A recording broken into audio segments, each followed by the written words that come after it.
Hello, Internet. Here I am on the Internet again, talking to you, the voices in my head. So I just got done posting and recording this video where the Antichrist decided to reveal himself to me, and even say quite anti-Christian moral things of just, slander against the people of God. Which really threw me for a loop, that he actually used the original things that he would use to slander the people of God back when he was Cain who slew Abel. Which was really just to get people to hate on Abel and blame Abel for all of Cain's problems. And it's like, yeah, God's just a big meanie and he hates Cain, that's what it is. It's like, I don't think that would have ever worked before if not for the fact that vampires can dominate people by looking into their eyes. Or otherwise doing so in the astral. Like, that whole interaction was just super creepy. Super creepy. My guts started trembling. Like, I'm thinking to myself, at any second, this guy could charge me and get away with it. And it's like, I still don't understand why they don't do that, except for the fact that God must be protecting me. It's like outside of the coma dream, God said that my rectification had been coming and in a night outside of the coma dream, right? Muhammad the Khatim, as a spirit who acknowledged that Christ was sent in the flesh, decided to tell me that. I was confused and bemused by the time that I woke up the next morning. But, I figured, yeah, that's probably the case anyway. I mean, I figure it's just gotta be, right? It's just gotta be. And really, this is just the day-to-day persecution that I face as being a Muslim. And also someone who interprets the Bible. And isn't a part of any kind of mainline church. Nor do I want to be a part of any mainline church. Were I to sum up my church, my theological discipline, my interpretation, just neat and tightly, it's that Islam confirms and reveals the Gospels. And the Gospels talk about Hades, and at one point it was written Charon instead of simply death, because Jesus had been using the Egyptian word for Charon, and how it was pronounced in Greek, in Aramaic. And it had also been using the word for Hades in Greek. So this lets me know, this probably means that Hades as a realm exists. Therefore, so too does its leader. Because you really can't have one without the other. Hades was pretty dead on how he wanted that to be done, right? It's like, he wasn't letting anyone know that Hades wasn't both a realm and a person. Like, he knew he wanted to stick it to God after God gave him a prophecy that he gets thrown into the lake of fire for being the guy to run the economy in the underworld. And Charon, of course, being the tax collector of sorts. Because, to Charon, a coin's a coin. If it's under your tongue, boy, it's ours now. And so, since the Quran confirms and reveals the previous Gospels and Scripture, one must then understand that since the apostles are confirmed in the Quran, that, well, darn tootin', Hades is a real figure, because John of Patmos was John the Baptist, as has been revealed to me in various visions. And so, that essentially means to me, my church believes that all mythologies are real, and that God the Creator, who has several blessed names all around the world, is penultimate and better than anyone else, and is the only one that deserves your worship. It will always only ever be the only one who deserves your worship. Man, my voice is getting thrown out. which is good for me, I guess. Because on my day-to-day, all I ever really do is whisper to myself. We're talking about this listening level. So outside of Clown World, all of these people that I've called out as Brandon B. Herman Spencer are ending up facing legal trials over what they're doing to me in my coma, in my comatose state. Because, inside Coma Dream, outside Coma Dream, they just can't seem to help themselves. They're pure, raw evil. Just my God. Outside of the Coma Dream, they're saying, well, I used an AI to write a character that was me based on various different things that I say and do online. And, we use the same machine you do in order to input things into his dream, just like, with the MRI scanner, how it moves around the neurons in his brain in order to make that happen. It's like, yeah, we just put in inputs in order to make him dream this life that I'm living right now.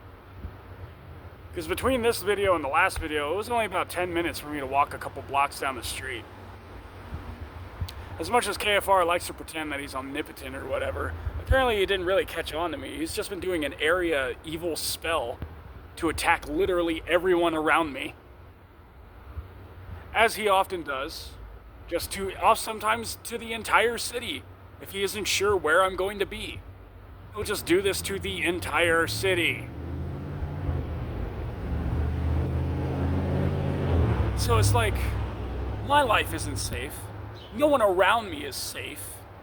And nor do I have any ability to keep them safe. There's nothing but the unending torture of KFR. And outside of Clown World, apparently he's Dan Schneider. I didn't see that coming at all. So that's weird. If you want to know more about that, just look out for the videos where I talk about being in my comatose state. Because that would be the reason why.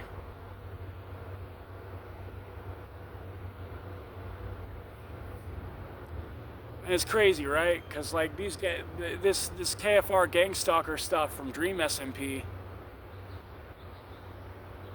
they've been stalking me since high school ended, apparently. Like there was just one brief interim where they weren't stalking me.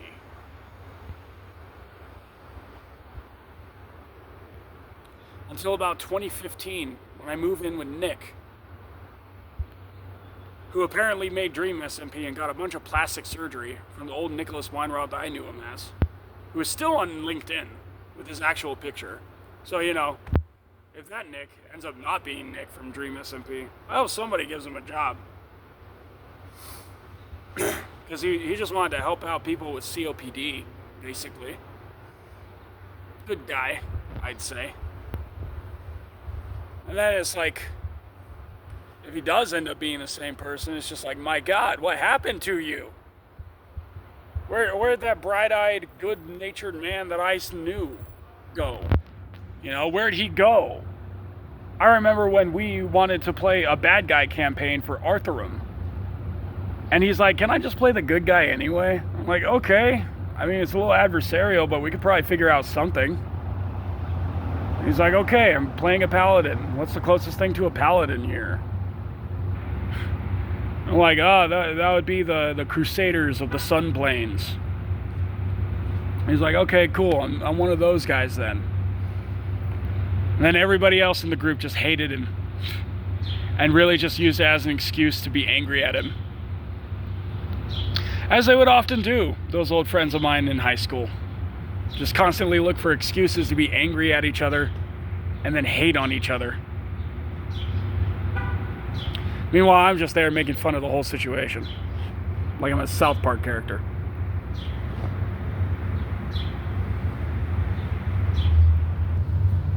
And cause and effect always has precedence over real life.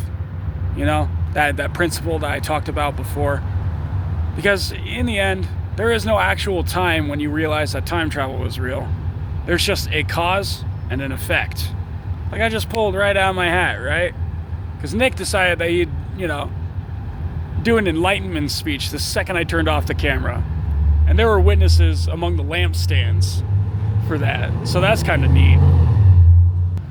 But alas, despite the fact that I'm now world infamous, or maybe just world famous, I can't actually tell. I can't actually tell the difference because I get nothing but KFRs getting in my face saying, "Get out! Get out!"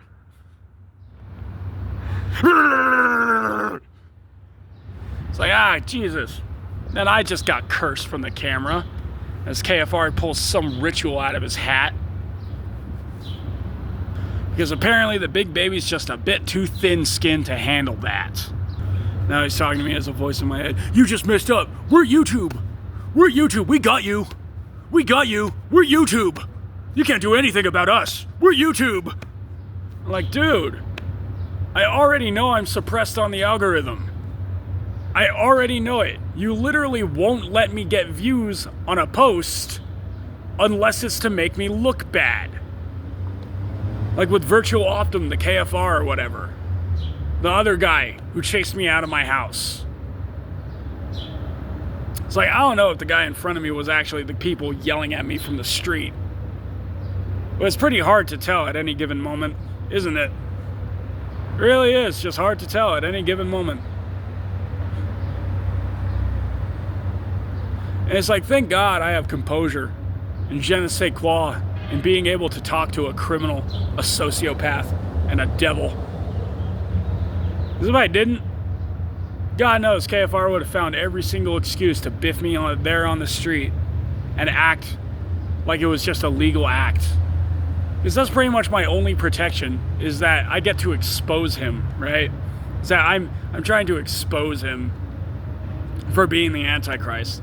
So if he just up and does something illegal in front of me and then gets away with it, that just validates my claim that the Antichrist is the fourth beast of Daniel, and that my symbolic interpretation of the wings of a great eagle makes perfect sense.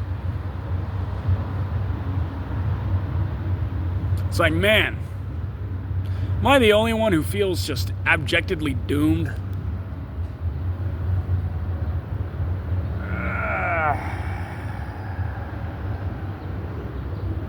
Over every single loiterer who decides to just meander around. Like I said, everyone, when you are gang stalked, the ordinary becomes inordinary, and the inordinary becomes ordinary. It will follow you around until the day you die, just like burnt orange cars. I am seeing nothing but burnt orange cars around me in Albuquerque. Who's the guy buying all these burnt orange cars and just sending them directly near where I live, or otherwise finding me on the street? Because it doesn't intimidate me. Send me to heaven. Just get it over with. Quit running your porneia train on me like a gross creep and just get it over with.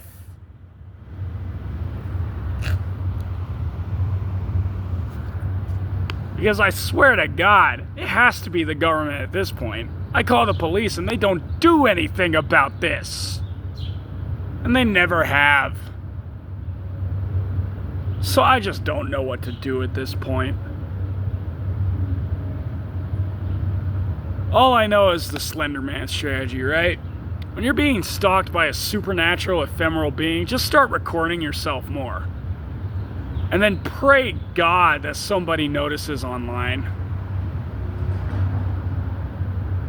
Like, yeah, I'm gonna do a Marble Hornets. And unfortunately, this isn't even an ARG. I'm actually poor. I'm actually homeless right now. So yeah, that's been me, Schizo Prophet, talking to you, the voices in my head. Thank you.